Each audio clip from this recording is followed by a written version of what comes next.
नमस्कार दोस्तों, भारत की विदेश नीति। आज हम परिचर्चा करेंगे भारत की विदेश नीति। भारत की विदेश नीति मुख्य रूप से प्राचीन समय से ही वसुधैव कुटुंबकम की अवधारणा पर आधारित थी। चूँकि भारत का सनातन समाज और वैदिक धर्म सदैव से ही विश्व शांति और धर्म विजय की बात करता था, तो प्रारंभ से ही भारत की विदेश नीति वसुधैव कुटुंबकम की अवधारणा पर आधारित थी। फिर धीरे धीरे जब विभिन्न राष्ट्रों का उदय हुआ तो प्रमुख रूप से कौटिल्य की यथार्थवादी नीति मुख्य रूप से दृष्टिगोचर होती है, जो विदेश नीति का मुख्य आधार हुई। कौटिल्य की नीति में मुख्य रूप से शक्तिशाली राज्य, सशस्त्र सेना बल और स्थायित्व पर अधिक बल दिया गया।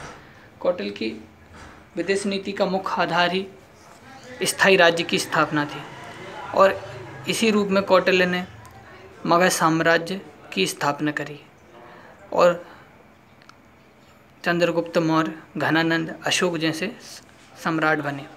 भारत की विदेश नीति में मुख्य रूप से द्वितीय चरण अशोक के समय आता है, जब भारत में बौद्ध धर्म अपने चरम पर था।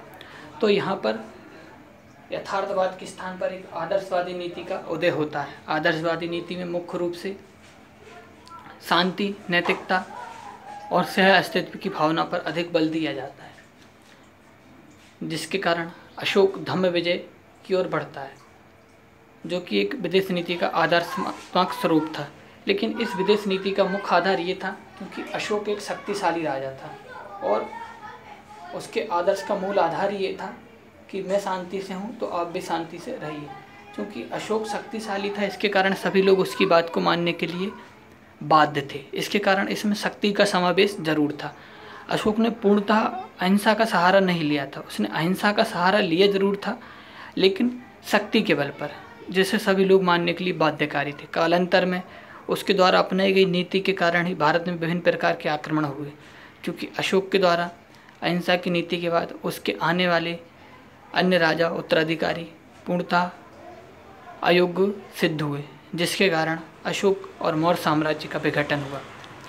इसके बाद भारत की मुख्य रूप से विदेश नीति में दो तत्व स्थायी हो गए। पहला शांति और सह अस्तित्व और दूसरा वसुधैव कुटुंबकम।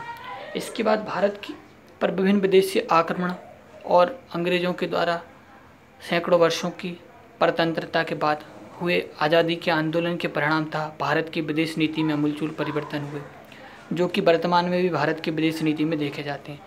आज़ादी के आंदोलन में मुख्य रूप से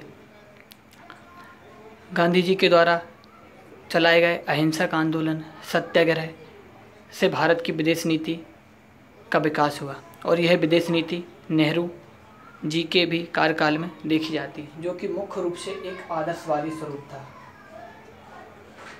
आदर्शवादी स्वरूप धारण करने का मुख्य कारण भारत की तत्कालीन समय स्थिति थी।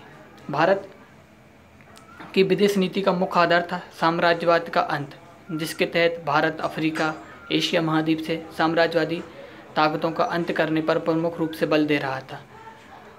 कुछ आलोचक इस बात के लिए इस कारण भी आलोचना करते हैं कि इसी नीति के परिणाम स्वरूप नेहरू ने एक आदर्शवादी स्वरूप अपनाया और शक्ति और सेना पर बल नहीं देने के कारण, आदर्शवादी स्वरूप के कारण 1962 के युद्ध में भारत चीन युद्ध में भारत की पराजय हुई।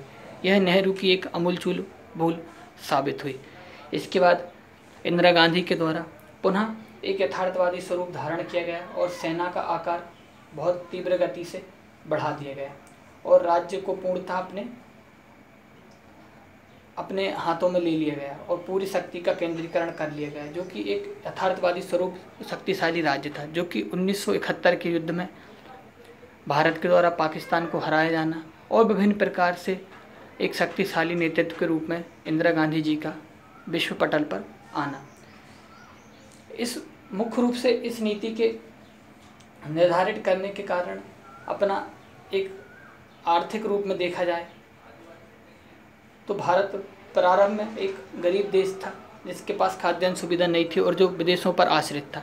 लेकिन धीरे धीरे जैसे ही 1967-68 में हरित क्रांति हुई, भारत आत्मनिर्भर हुआ, तो